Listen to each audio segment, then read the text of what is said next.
Example number 2, complements. Complements can be combined with intersections and unions.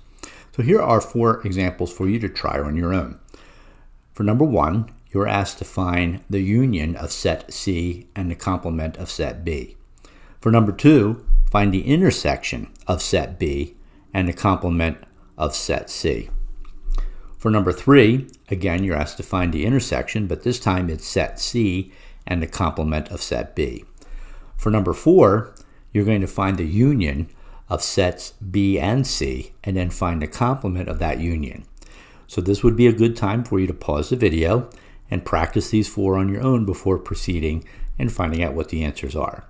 As a hint, you're encouraged to shade the diagram to help you find the solutions as you go along.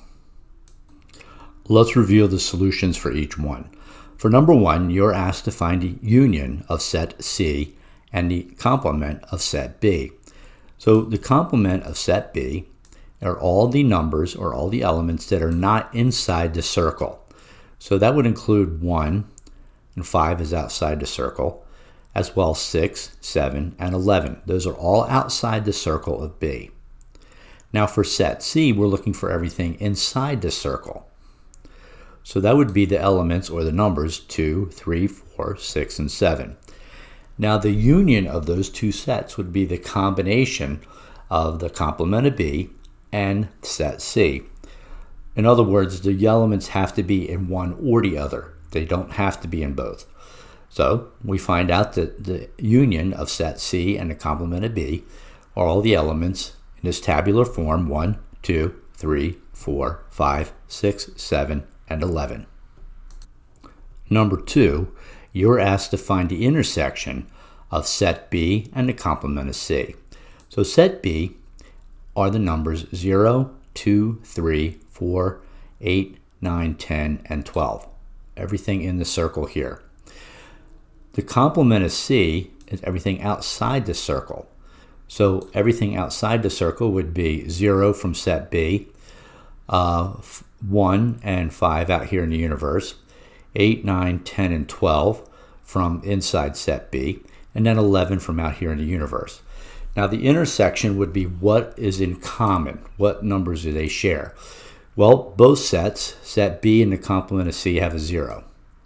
So that's an intersection. They're shared.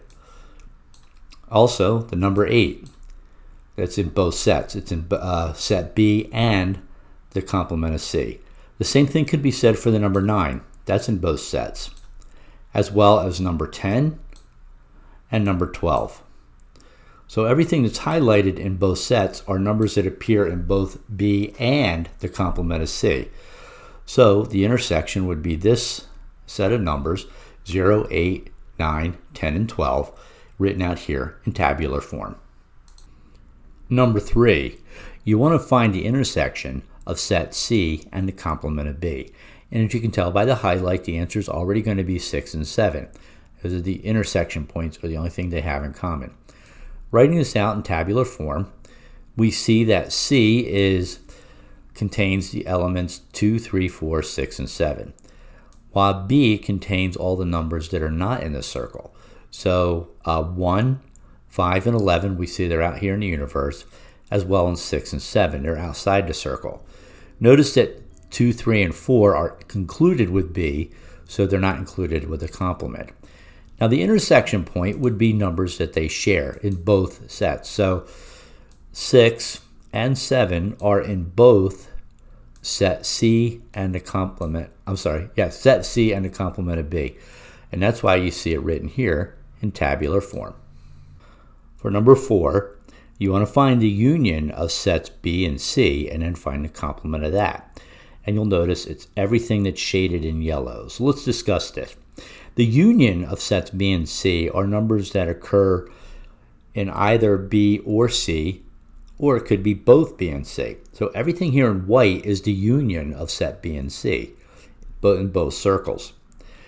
The complement would be outside the circles. So those would be the numbers highlighted in yellow, 1, 5, and 11. And that's why the complement here is written out in tabular form as 1, 5, and 11.